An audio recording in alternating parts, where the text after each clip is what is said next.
your comment daw po sa pagbansag na pakawala niyo daw si Congressman Kiko Barsaga of Cavite, especially with his antics last weekend. Hindi ko...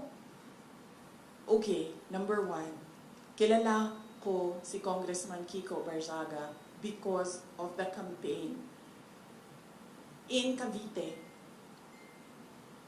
in 2022. Dahil unity siya.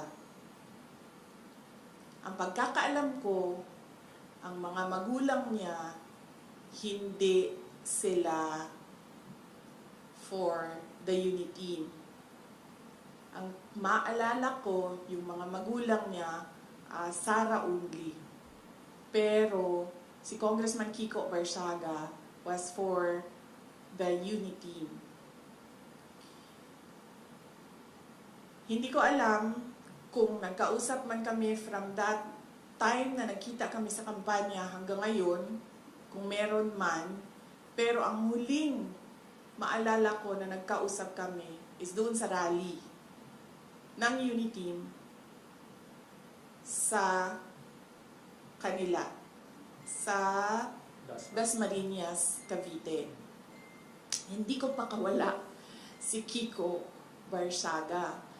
Sa tingin niyo ba, sa personality ni Congressman Kiko Barsaga, isa siyang tao na ma-handle ng kahit sino man? Diba? Nakikita niyo naman yung kanyang independence sa pag-iisip eh. Nakikita niyo din yung kanyang lakas ng loob. Nakikita niyo din yung prinsipyo niya. Ang example ko na lang dito ay, unang-una, yung mga magulang niya, hindi uniteam yun ha. Si Kiko Barsaga uniteam. Hindi yan nakikinig sa mga magulang niya, ibig sabihin. Diba? So bakit yan makikinig kay Sara Duterte?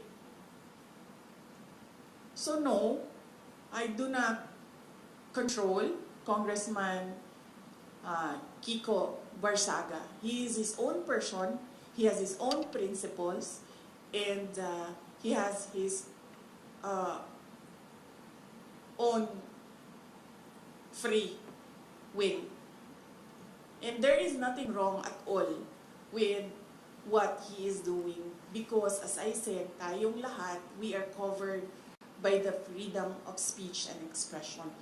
Unfortunately, meron tayong administrasyon na hindi nila matanggap na meron talagang mga tao na number one, hindi natatakot, at number two, hindi nabibili ng pera.